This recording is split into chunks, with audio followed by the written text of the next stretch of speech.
It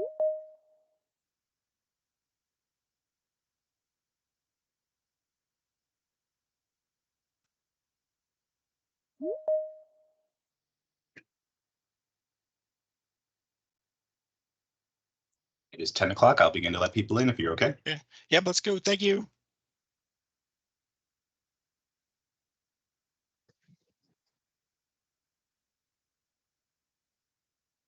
Welcome. This is the SFP annual business meeting. I am SFP CEO Chris Jelenowitz, and I'll be moderating this event. As part of this business meeting, SFP leadership that includes members from the SFP Board of Directors and chairs of SFP committees will be reporting on important activities that have occurred in 2023, and we'll also be discussing our future plans for 2024 and beyond. This presentation is being recorded, so it will be available on the SFP website, www.sfp.org, in case you or other members would like to see it. Also, all the presentations today are pre-recorded. However, you can ask any questions by going into the chat box. We will try to best to respond to your questions. So first up is immediate past President Jimmy Johnson. He's going to report on our accomplishments in 2023. Welcome, Jimmy.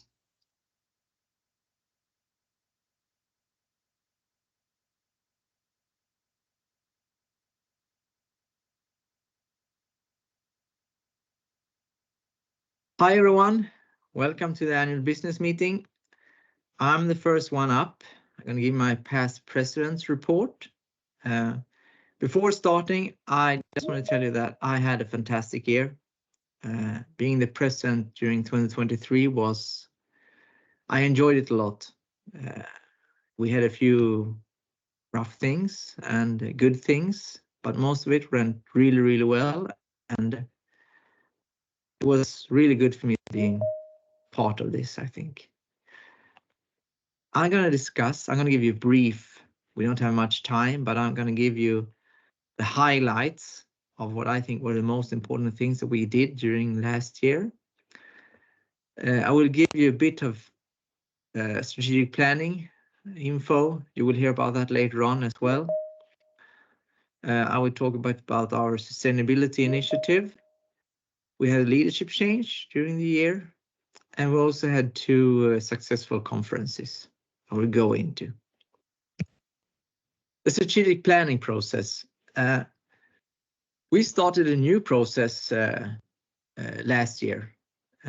I planned the whole sessions during the year. We were multiple sessions, face-to-face, online, and so on. And what we did was basically changing our static process to an ongoing dynamic process. Before, we had a strategic session every 3 years when we produced the strategic plan.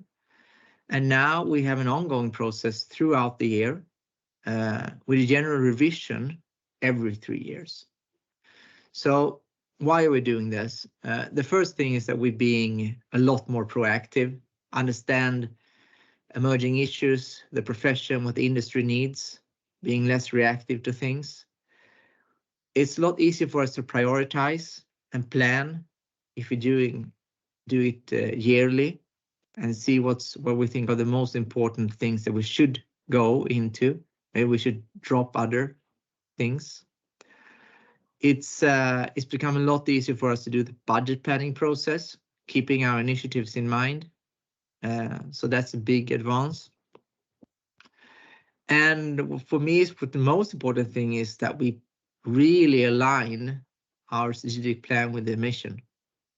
The mission is why we're all involved in this. So we can't forget why we're here. And that's all I'm going to say for now about this. You will hear more about it during the presentation, but not from me. Another thing which I'm really proud of is that we started the sustainability initiative. And this is this was a success story, I would say. It was led by a small voluntary group, a task force, which I formed part of. But all of the task groups were voluntary members, putting a lot of effort and time into this during the year. And from an SFP point of view, I think it's necessary to recognize that we do need our members and the capacity to help us with this. We're a voluntary organization, and this was a great example of success for us. Sustainability. We all know how this affects us now. We having it expands so fast and in so many areas. We have new materials, new technologies. Everything's happening so fast, and we just can't keep up with it. And especially for our profession, it's really something we need to keep a track on, and we need to understand it and really take it to our heart and start to think about this in all our projects. We produced a sustainability position statement that I really recommend that you go in and find it. And we also produced a very short article about that.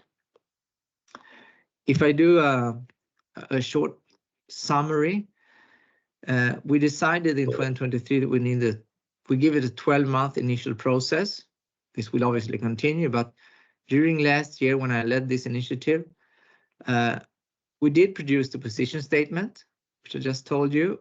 We're working on position paper. That will take some time because we're not being that pushy, but that's the same group with even more members working on it. We see when we can have that.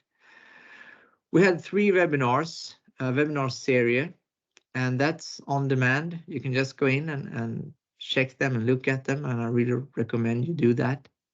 We had a successful sustainability discussion panel at the annual conference when we invited experts and had a good discussion with you in the audience and with these experts. We planned 3 symposiums regarding sustainability. Mass timber was really good. We had that one. We also had one regarding building design, fire safety and sustainable building design in Slovenia. And the third one will happen now in June in Arizona. And I know that this will be a success as well. It will be really a high attendance on that one. So I think we can just continue to lead the way forward for the profession and our members. So what are our next steps regarding this initiative? We're already starting to produce specific guides and standards related to sustainability with the whole aim of getting it out to you as soon as we can. We're going to have more webinars, and we're thinking about future symposiums that we haven't had time to do yet. But I think here it's important to understand that our mission in the end is to provide knowledge, high quality, good technical knowledge to the profession and the industry. And that's what we're doing. We need to raise this issue within the profession and keep the competence high within our practitioners. I think we also need to create a lot more awareness, and we need to start to speak with all the stakeholders, not just within our little fire safety community. And I'm really glad to say that among the global fire safety organizations, we are leading this right now, and I really hope we can start to cooperate and collaborate with all the other organizations. But we did kickstart this, and we have had the webinars, the position statements, the symposiums, and we will just continue with this. And I think this is a great value to the industry and the profession. This is an important change that happened during a year. In April 2023, Chris Jelenovic stepped up as interim CEO. And I can say now, looking back from that point on, that this was a really good change for us. It had a very positive impact in the organization. And because of this, now in January, Chris stepped up and became the CEO of SFP.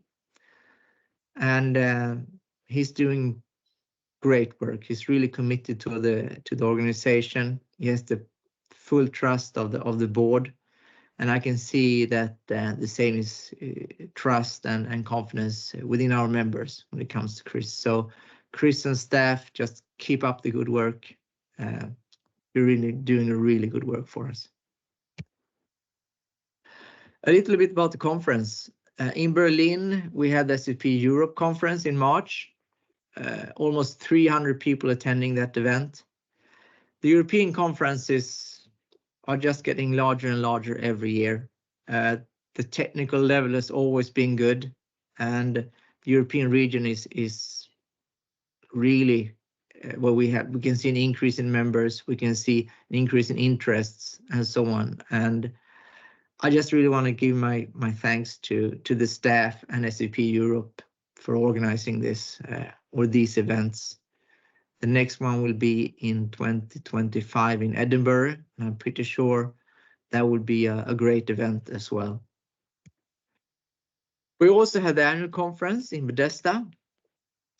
This was my highlight of the year. I really enjoyed being there, just meeting all of you, being there at the conference. We had more than 500 people attending. This was a record attendance for us.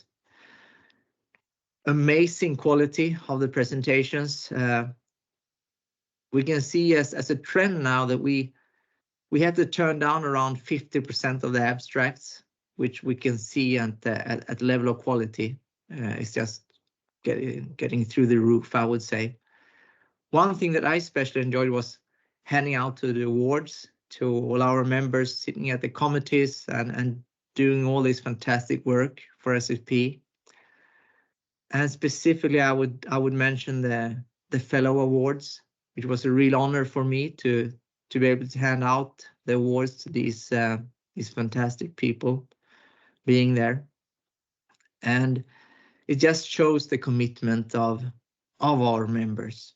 And it's just amazing what you can do.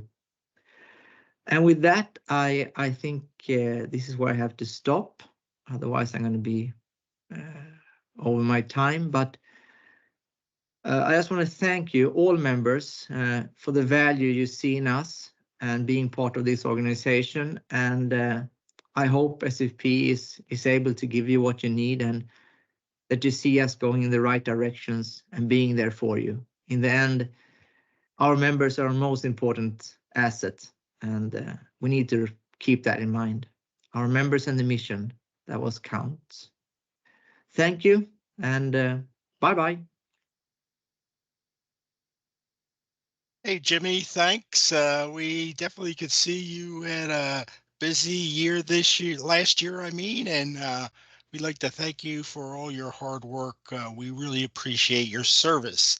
So moving on to our next presenter, next up is our SFP president for 2024, Bob Libby, and Bob's going to be discussing his plans for this year and beyond. And welcome, Bob.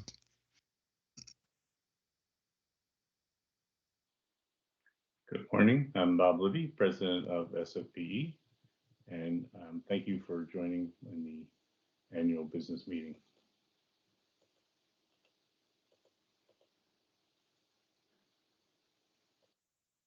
So I wanted to just say a few words about SFPE and where we have been and where we're going with over 5,300 members. We have 96 chapters now, 28 student chapters, and we're in 28 different countries, 72 different countries. This is a map depicting locations of SFP chapters worldwide.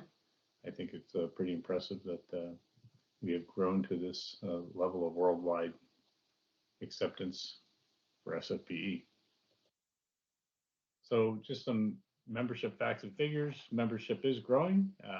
It's increased 7.8% since last year at this time. And we're providing top-notch, timely, and relevant education, seminars, and events to our members. And our targeted campaigns and updated membership benefits also recruit new members to SFPE. So that's on a good trajectory. Chapters are branching out. We have 122 chapters in total. As I said, 28 of those are student chapters, and that's increasing each year. And we're also increasing our education offerings and events so that there's more value for the members of the society. So the board of directors prepares a strategic plan, which is then implemented by the SFPE staff. I want to just touch on what that strategic plan is. It's to have an influential impact, which means providing best practices and global engagement to save lives and reduce fire's negative impacts on communities and environments. To provide professional credibility, so providing a continuous pipeline of competent professionals, which is badly needed across the world.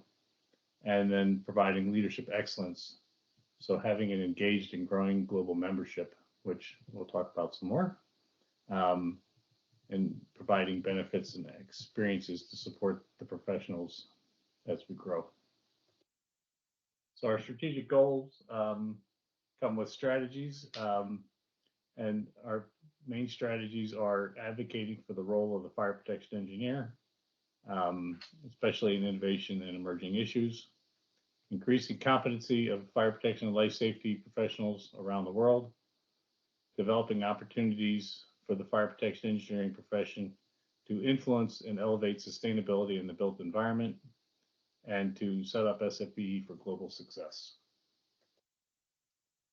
So with each of these strategies, we have activities. So I'm not going to go through all the activities. You can certainly go online on the SFPE website and look at the full strategic plan. But just to give you an example, some of the activities include things like providing the 6th edition of the SFPE handbook, developing new standards or guides on emerging issues, continuing to ensure engineering approaches, things like performance-based design, risk mitigation, et cetera, and then making sure that they're incorporated into the global building and fire codes, and establishing new procedures for developing technical practice briefs. So along with that, the board of directors has a focus this year, and our focus is to set up task groups to identify how we, the National Society, can better serve our members. So kind of getting back to the roots. The members are the lifeblood of the society, and without our members and volunteer support, we cannot optimize our effectiveness. So we have identified 3 main task groups that we've divided up with the board, and we meet regularly to discuss these items and come up with recommendations and suggestions to enhance the society. So those 3 groups are chapter relations, revenue streams, and the SFPE Foundation synergy. So we also have an ongoing governance committee, which is headed up by Jimmy Johnson, our past president. So for chapter relations, we're looking at ways that we can enhance our relationship with the chapters and serving the chapters, which then I think ultimately will increase membership as well. For revenue streams, just to make it clear, we're not trying to make money. What we're trying to do is provide the revenue that we need to sustain the society so we can serve our members better. So we're looking at ways to increase revenue streams so that we can enhance the offerings that we offer as a society to our members and to give them more value. And for the SFPE Foundation, which you'll be getting a presentation on shortly, we just want to find more synergy with the foundation and work together as the foundation is starting to do some really great research, and how can we work together to make sure that that research gets distributed back to our members and provides more value. So for education, obviously we have conferences, we have the engineering symposia, live webinars, and live seminars, which are usually attached to the conferences.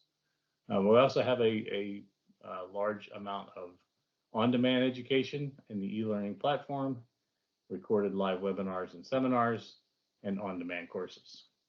And then additionally, we have the PE review exam course. And I'd like to point out that although this is provided annually for those that are sitting for the engineering PE licensing exam, this is also a very good refresher course for anybody in the fire protection industry, as it covers a wide variety of topics.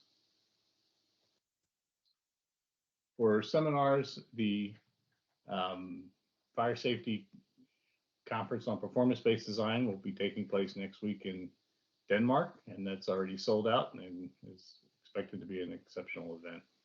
We also have a in-person fire risk assessment engineering symposium scheduled in Phoenix for June, which will discuss lithium-ion battery safety, and that is sure to be a very well-attended and excellent symposium.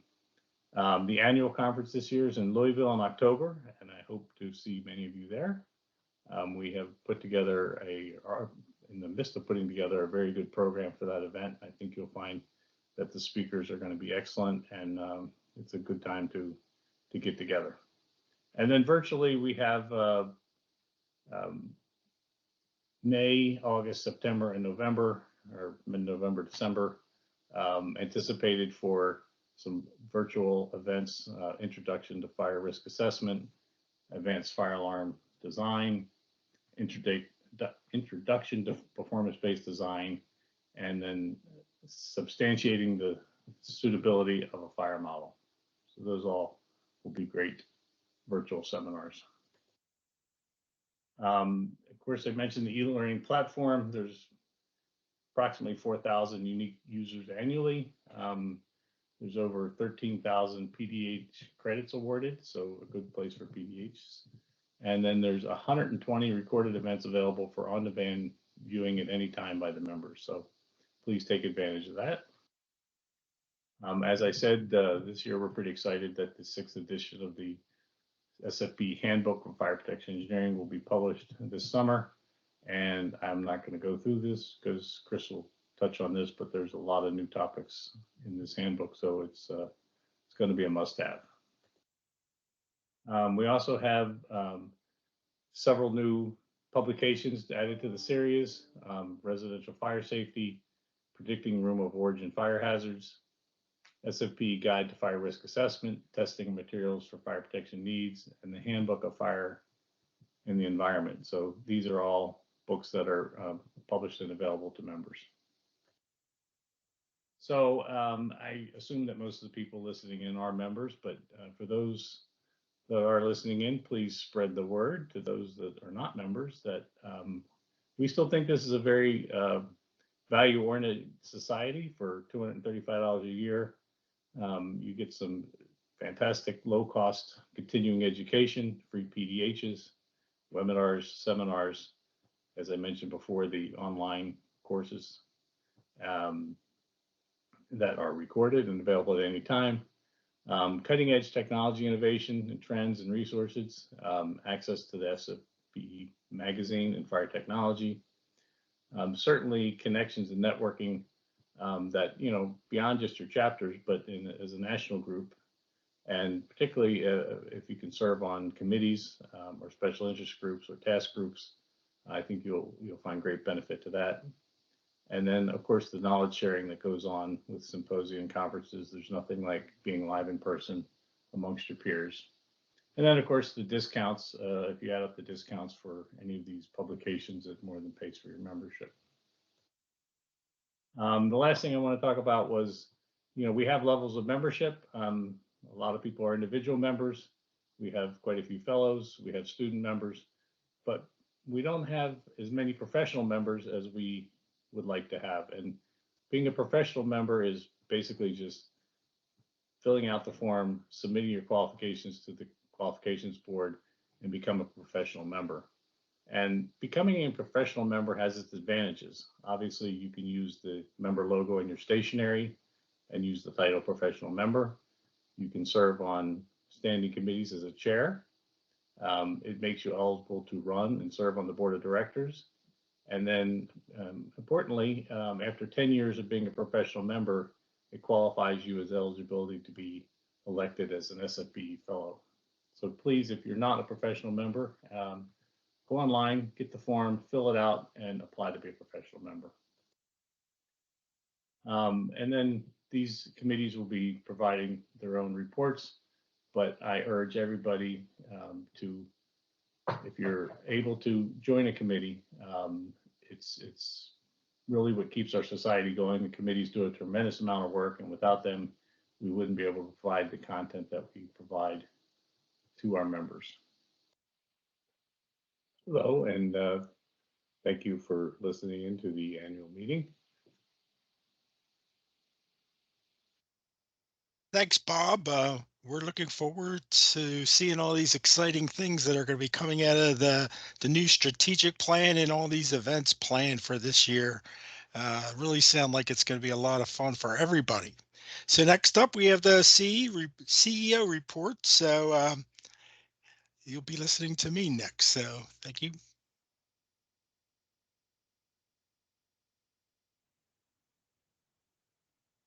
This is the CEO report. The first item I'd like to discuss is the current financial review that we have completed. This summer, SFP hired a financial consultant to look at all our financial policies and procedures. For a very small organization, it certainly has a lot of moving parts, from our membership database to our accounting systems to our learning management systems. So we wanted to make sure that all of these processes were working at an efficient level to support our membership and also to assist our staff in their everyday needs. So we had a financial consultant look at all our policies and procedures, and he made some great recommendations that we are currently implementing. Second item is related to the strategic plan. I would like to thank the board of directors for asking the SFPE staff to assist with the development of this strategic plan. Because it was a great process of the board working with the staff, I think we got a great strategic plan to move this organization forward. Next item regarding promoting partnerships. This is something we'll be looking into the future for SFP to work with other fire safety organizations in the areas of education, technical content development, and areas of professional practice.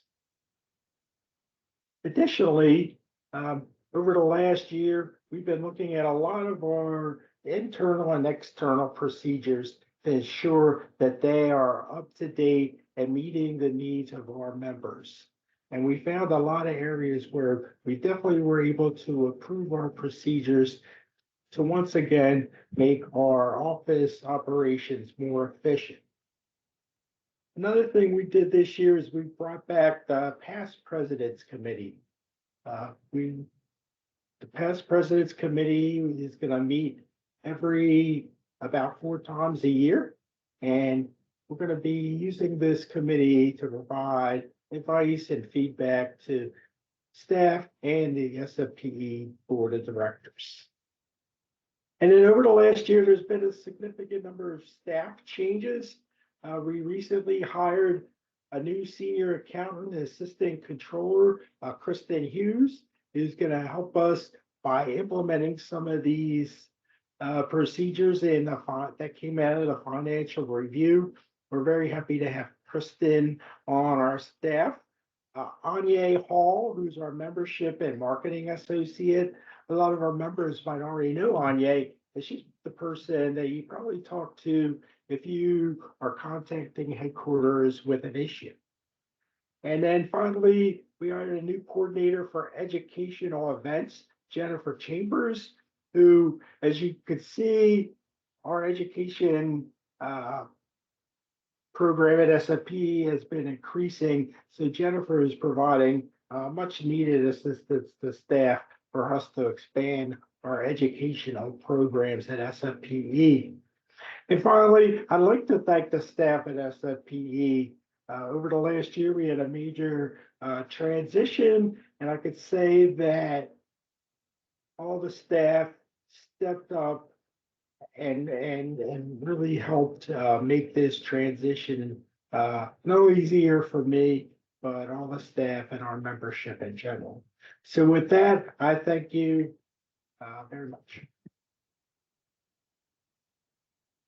Okay, that was the CEO report. I must say, one of the most torturous things in life is listening to yourself doing a tape presentation.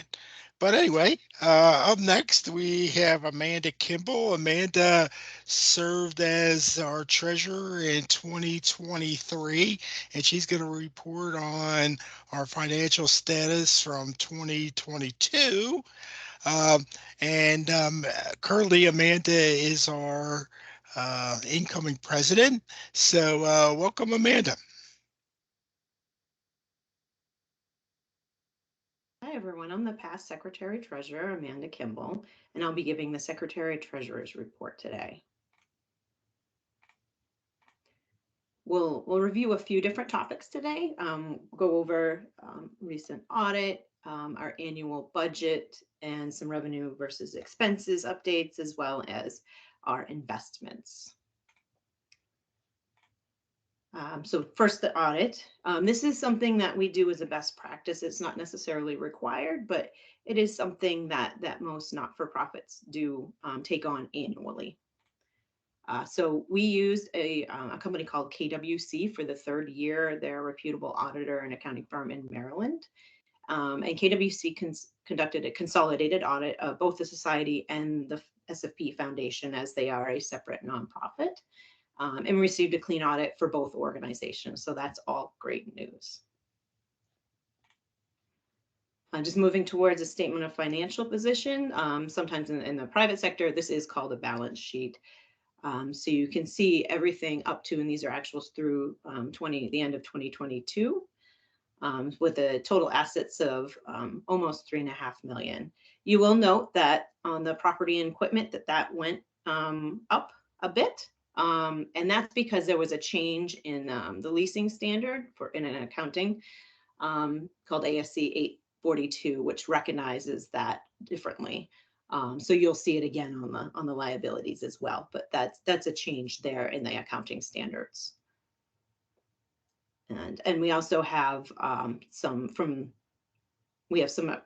accrued FEMA grant revenue and publication royalties and ad revenue. That's in the where you see it in accounts receivable. All right. And then on the liability side, you could see where that deferred rent is now lease liability due to the implementation. And that basically accounts for your lease term and the amount that you will be liable for or that you'll need to pay over time. So they match each other, and this will go down over time as obviously the office space and the equipment leases are paid. So obviously the liabilities here with the net assets also just about $3.5 million. So I'll talk about the budget a bit. So looking at the operating budget, we have actuals for 2022 and then a 2023 reforecast budget. A big portion of this obviously is on the registration side and dues. Dues are membership dues, and the registrations are from events and from other training and other things that are ongoing. You will note on the sponsorships and royalties that has gone up quite a bit, which is great, and that the corporate 100 has been integrated into that as well, because you'll notice that that's not on the 2023 reforecast budget because it's reincorporated there. And also advertising is strong. So the total revenue is just shy of $3 million, looking at the reforecasted budget for 2023. The 2022 actual of the revenue, it does include some things like PPP loan forgiveness, which we applied for in 2020, FEMA grant revenue, which is from a grant that the foundation has, and also the Grand Challenges support from the foundation as well. And then on the expense side on the budget, again, final actuals for 22 and reforecast for 23. And on the expenses side, it's about $3.5 million. Some of the biggest things, obviously, personnel expenses, which is true of most not-for-profits as well.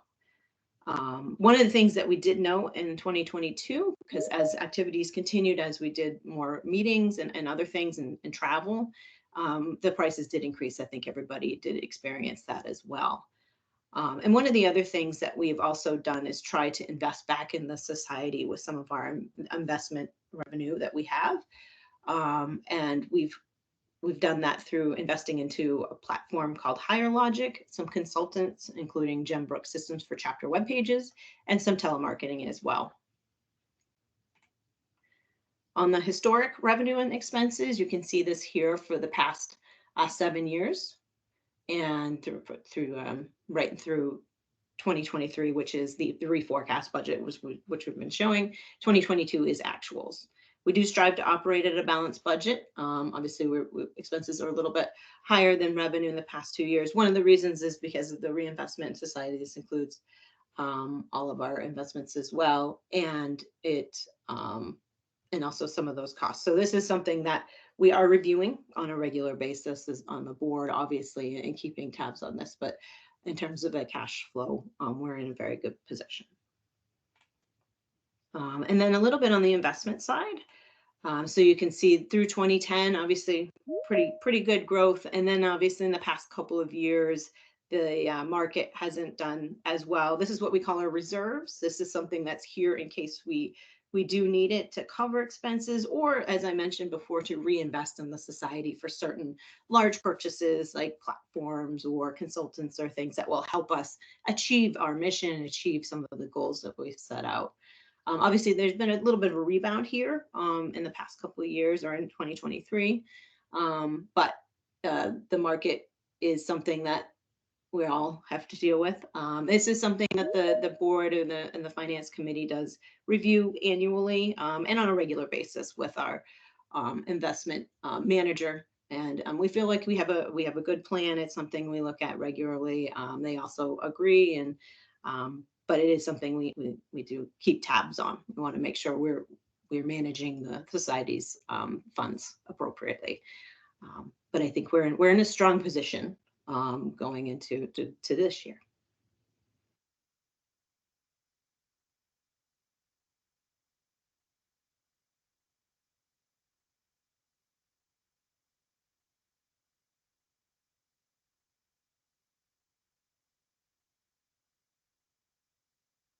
Okay. Amanda, thanks for your hard work as Secretary Treasurer, and good luck coming up this year as incoming president and president next year. And moving forward in 2024, this SFPE Secretary Treasurer position is now filled by Shameen Rashid Sumar. So Shameen's taken on this duty, and we thank her for stepping up, as this is definitely one of our most important positions on our executive committee. So next up, we have the chair of the SFPE Board of Governors, Peter Senes, and he will report on the SFPE Foundation.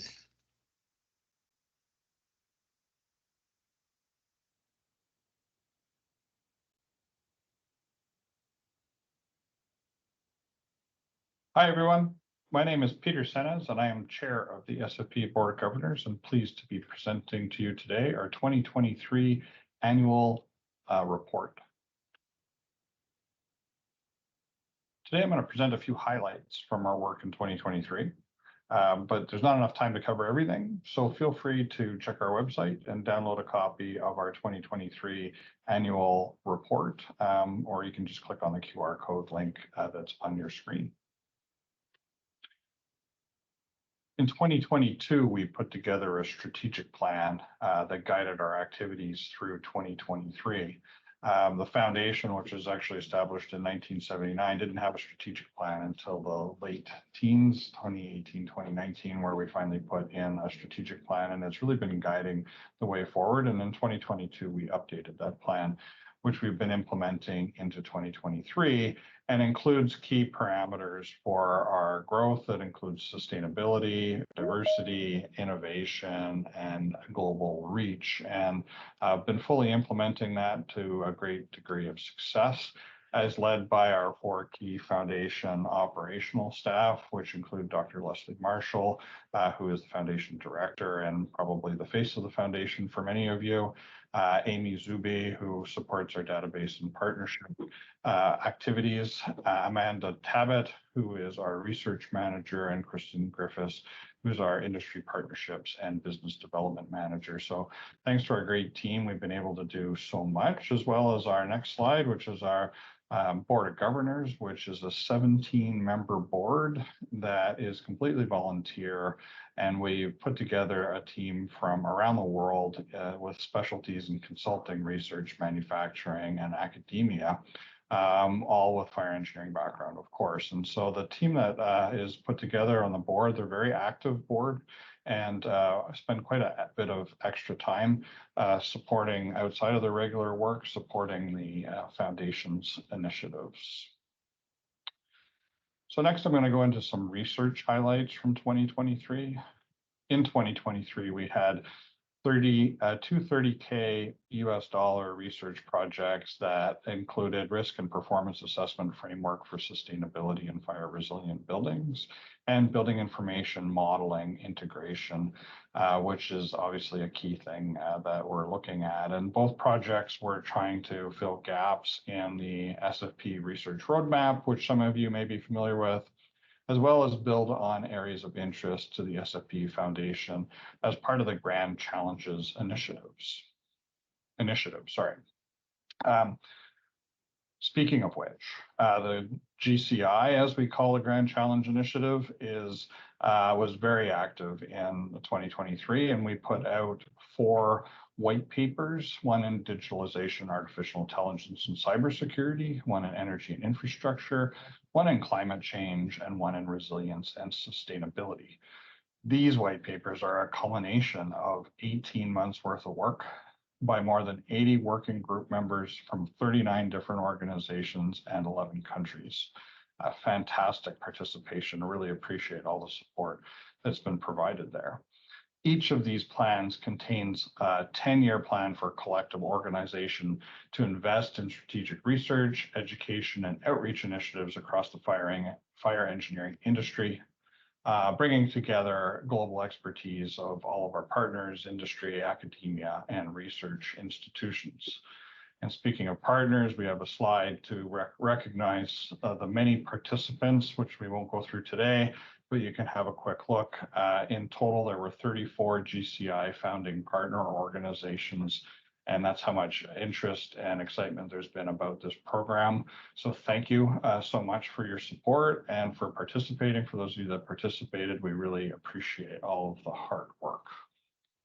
Coming up, and funds that we issued in 2023, but work that's being completed in 2024, we have 3 new major research projects, one on lithium-ion and BESS fires, one on fire testing and resilient sustainability and building materials, and one on the interface between digital and building and fire service operations, led by Fire Talks, Stellenbosch University, and Lund University, who are supporting the work, and the leads are on the screen there.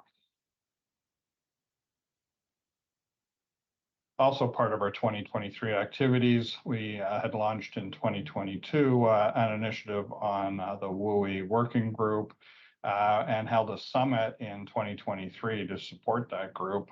And there's again a host of volunteers that need to be recognized, or we want to recognize, that supported 130 registrants from 19 countries supported the Foundation's WUI Working Group initiative.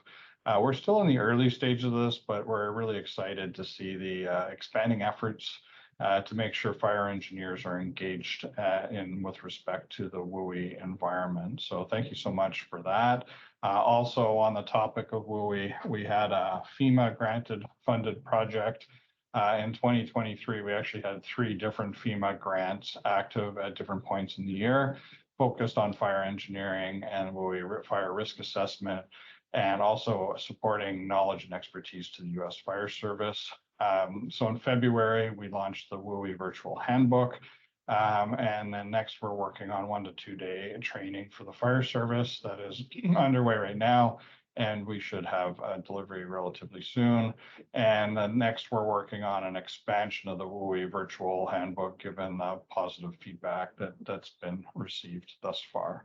So thank you so much for all of those that participated in that, and keep up the good work. Other grants and awards that are underway, SFP Foundation is really focused on driving research and supporting awards and recognition, particularly at the student realm.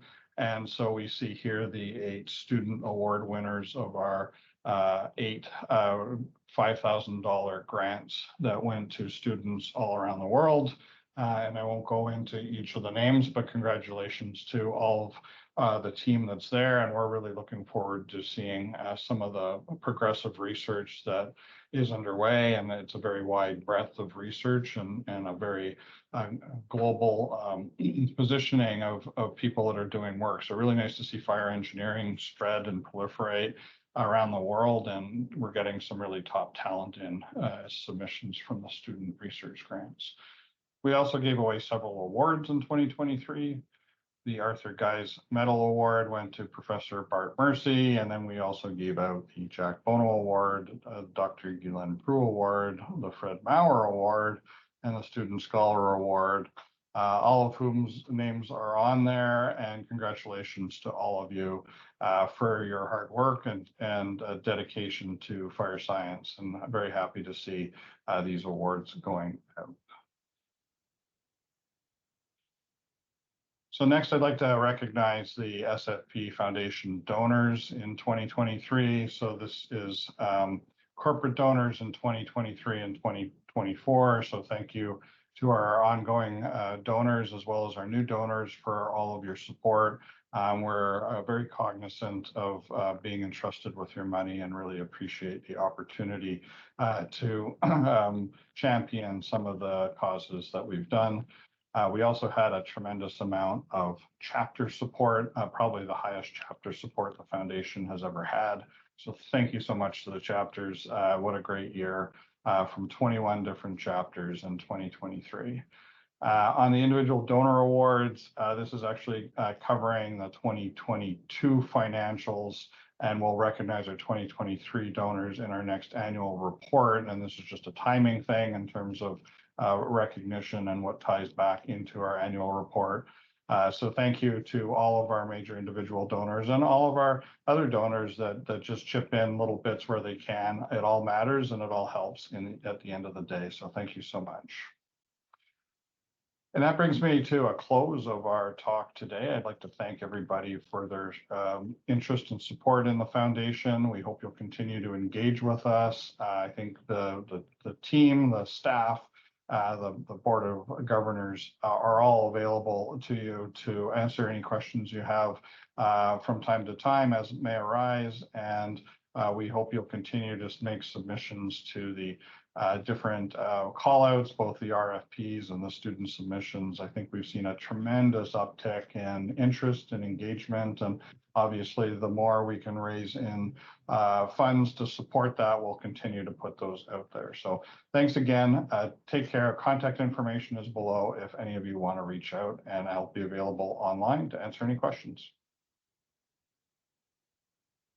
Thanks, Peter. It's really great to see how the work of the foundation is really getting noticed globally. You know, the GCI work, the FEMA grants, and all these other grants are really giving a lot of visibility to SFPE. So that's all great news. And next up, we're going to have the report of the Research Tools and Methods Committee. You'll get to hear me again as in my capacity as the chief engineer at SFPE.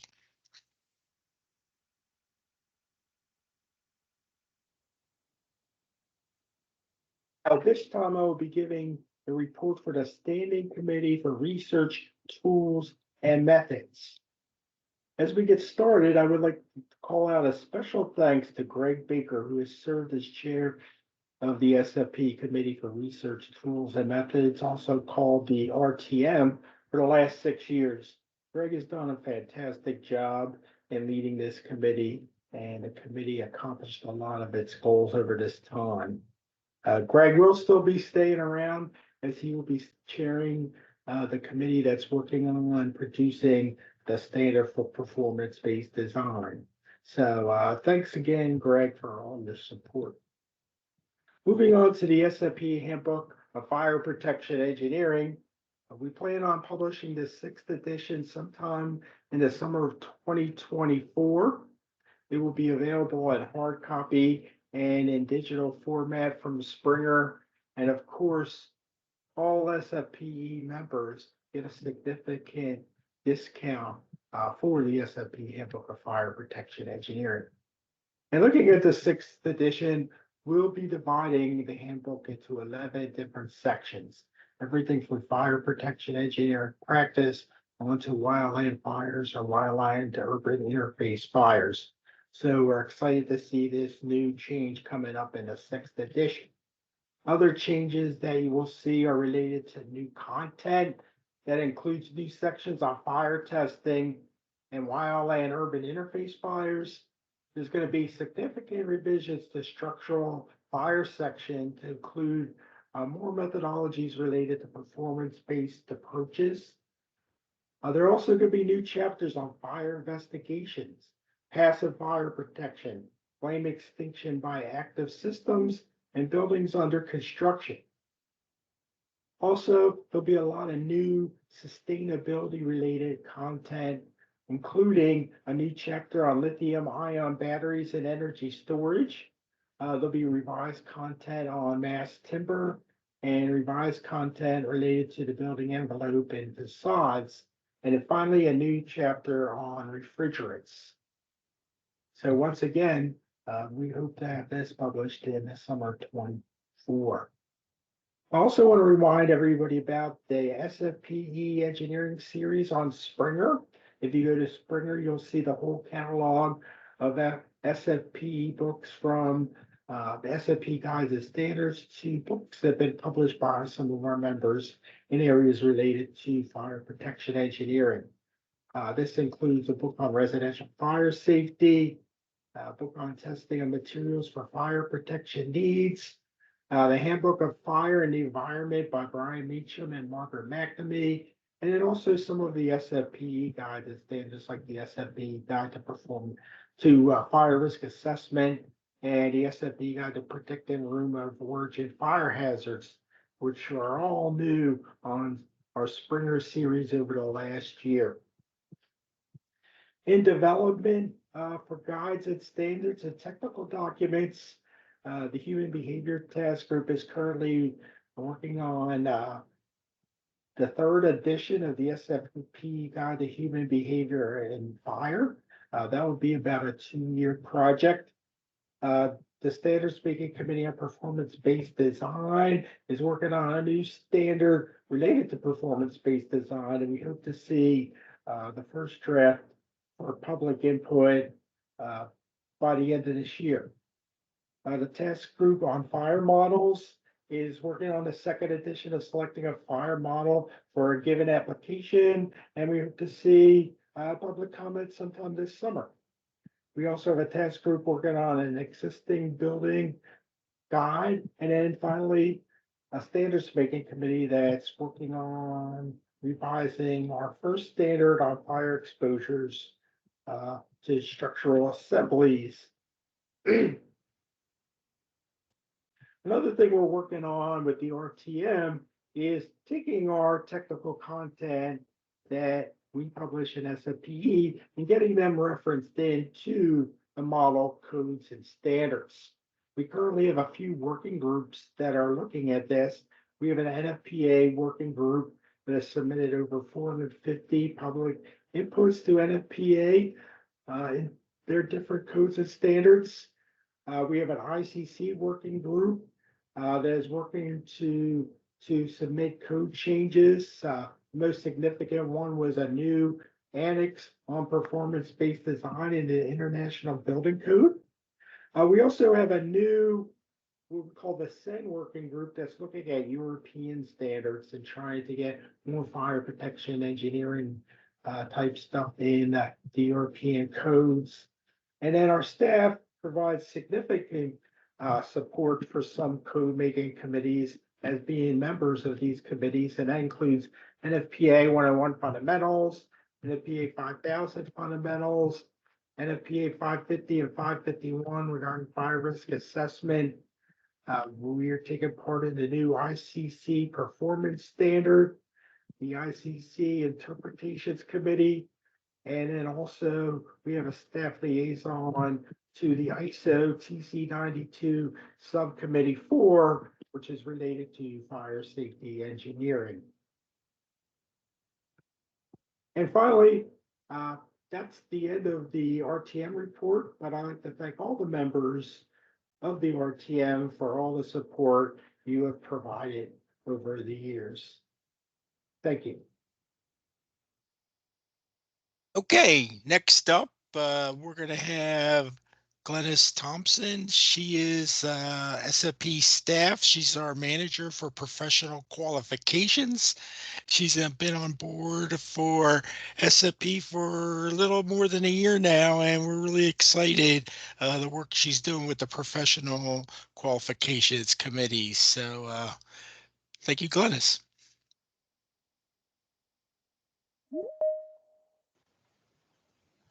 Good morning.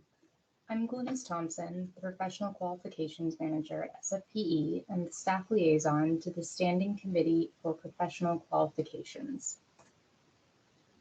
The CPQ is charged with developing, disseminating, and maintaining an occupational competency standard for the fire protection engineering profession.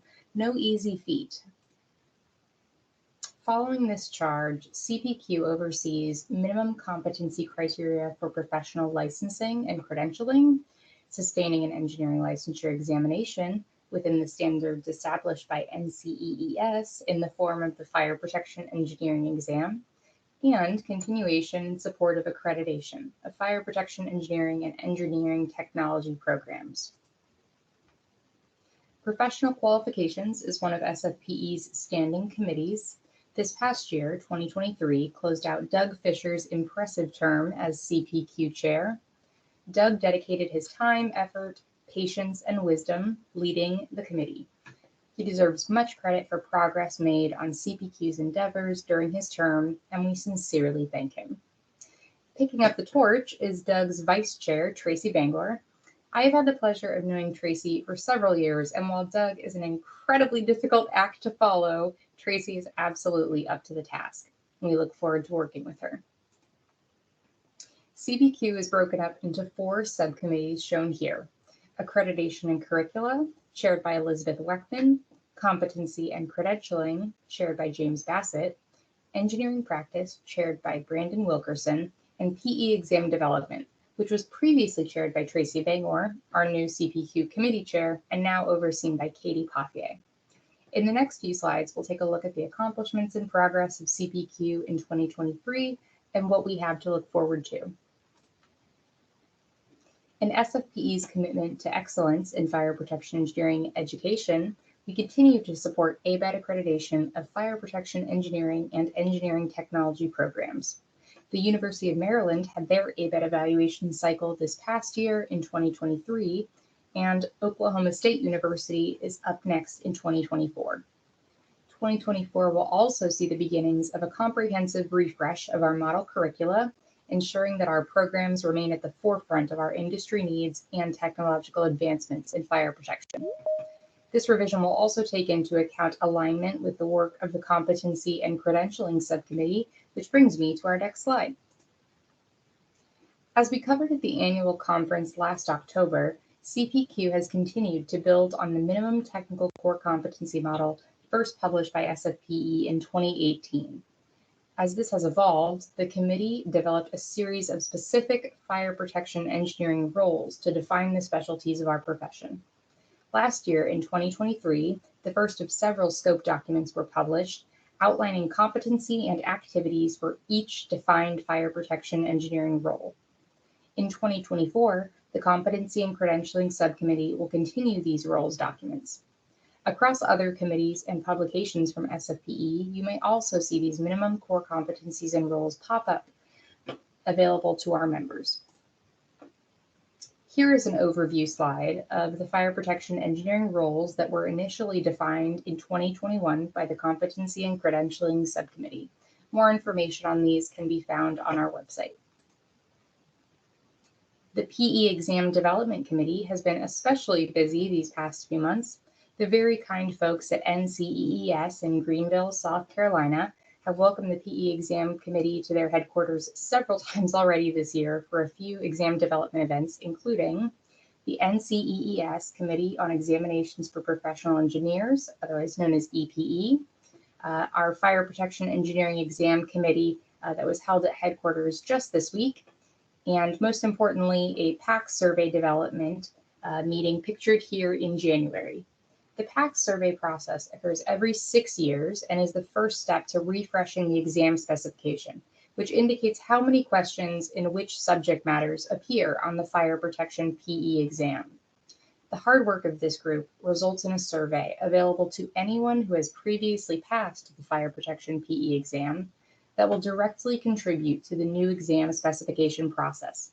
So please take a few minutes to complete the survey when it comes across your inbox later this month if you can. The survey will be live until July 22nd, and the exam specification updates will ultimately be implemented in the April 2027 PE exam. Some other updates from CPQ. Approximately every 3 years, SFPE conducts a compensation survey to gauge the compensation fire protection engineers receive. In 2023, our 20th survey was completed. The previous edition of the survey, conducted in 2019, saw 1,100 participants from 52 countries around the globe. And for our 2023 edition, we are incredibly proud to boast over 3,100 participants from 93 countries. Thank you so much to everyone who took the time to participate. All SFPE members have complimentary access to the survey and compensation report available on our website. We're also excited to announce that the next edition of our Fire Protection Engineering Career Guide will be published this fall. This resource is getting a fresh update with contributions and invaluable feedback from the Accreditation and Curricula Subcommittee, emerging professionals and student outreach groups, and will hopefully serve as a resource to young engineers interested in our community. As we look forward, the Committee on Professional Qualifications remains committed to elevating the standards and practice of fire protection engineering worldwide. We thank our dedicated members for their ongoing contributions and look forward to another year of significant achievements. Thanks. Okay, thanks, Glennis, for a great report. And I would like to thank Tracy Banger for taking on the new chair position of the Committee for Professional Qualifications. And then finally, thanking Doug Fisher for all his hard work as the previous chair. I knew Doug really felt bad giving that position up for term limits because it was about one of his favorite things he did in life. So anyway, moving on, our next presentation will be Jimmy Landmesser Jr. reporting on the Committee for Professional Development. Morning, this is Jimmy Landmesser Jr. I am the chairperson for the Standing Committee on Professional Development, CPD. The CPD is charged with developing and maintaining a strategic continuing education plan for the society, developing core educational content, providing guidance on topics and content for workshops, symposia, and conferences. CPD is also responsible for much of what is under the professional practice of the SFP's strategic plan, which includes seminars, webinars, conferences, symposia, workshops, and all other continuing professional development. The Virtual Learning Subcommittee. This is our newest committee, chaired by Melissa Rodriguez. This met for the first time in 2023. The subcommittee provides input on topics, speakers, and content for virtual learning opportunities, including webinars and seminars, which meet continuing education needs of the SFPE global community. The SFPE Learning Management System offers a robust learning system for easy access to live learning events, as well as on-demand education. There are almost 9,000 unique users who have visited this platform since 2021. access is very simple, going through sfpe.org. You log in with your website credentials, click on the My Profile in the upper right-hand corner. And once you're in the portal on e-learning, and the single sign-on feature will take you directly to the learning platform. From there, you can access all your courses, certificates, and view upcoming webinars and seminars, as well as browse all available on-demand content.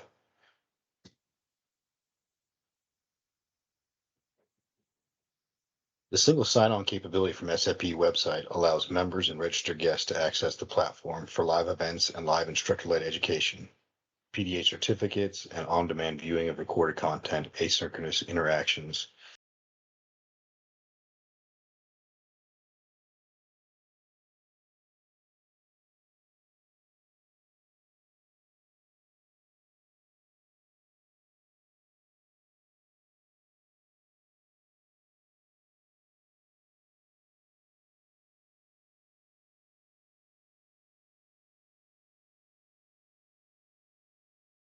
Okay, it looks like Jimmy's report just ended. Brian, could you move on to the next slide, please?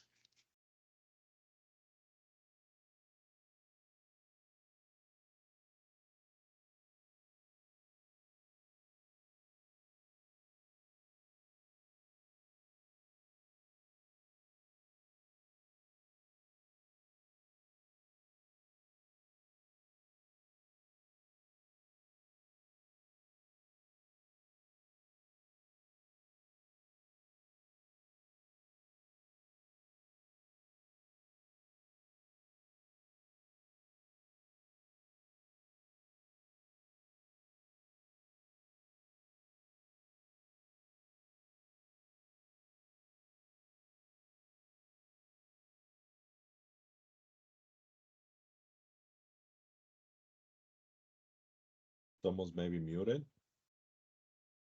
Brian, can you go to the next slide? Just move us up. It looks like we lost his audio on this. Okay, sorry about that technical difficulty there, but we can't get through Jimmy's report because I think we lost his audio. So we're going to move up to our next presentation for the Committee for Membership at Chapters, and welcome Craig Vesely, who chairs that committee.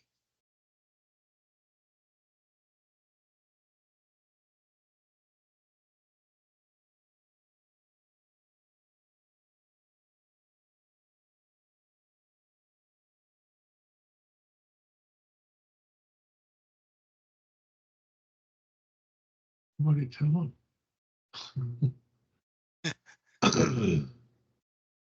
Okay, well, I don't think we're going to have that report either, Brian. So why don't you move up to the last slide there? Feels like can everybody hear me? Yes. Okay, Brian, just move to the last slide. Okay. Well, I'm sorry you didn't get to hear Craig's presentation, but we'll make sure to fix that on the recording that we will put on the website. So finally,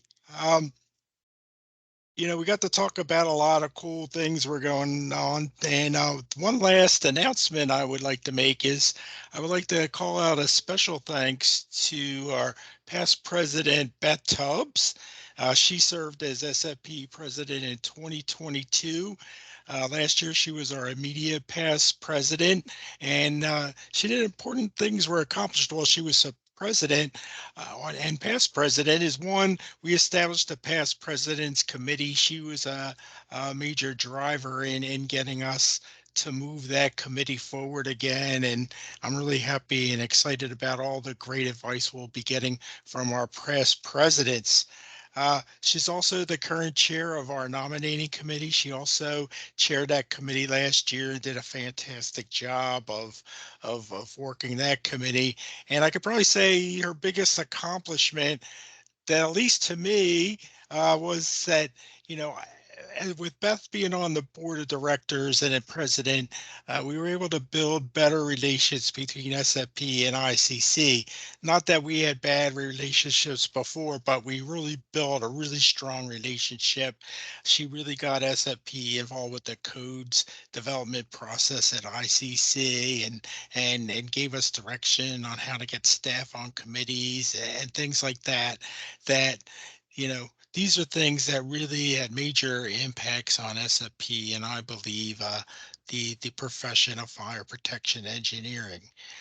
So for that, we honor you with a plaque. Brian, can you show everybody the plaque? We'll send this out to you today, Beth. And then Brian, you could go to the next slide, please. As a token of our appreciation, we're going to send a very nice gift certificate for Beth to the SFP merchandise store, the merch store. So there's some great stuff there that you could get, and I'm very excited that we could send you this token of our appreciation. And anybody out there who needs some SFP merch, feel free to go to our website. There's a button at the top that you can see that. So anyway, that ends our show for today. Sorry we missed the audio problem there, but we'll try to figure that out. And finally, I want to thank all our volunteer members who work hard every day. You know, without you, SFP would not exist. And I would like to thank everybody for joining us for today's program. Thank you very much and have a great day.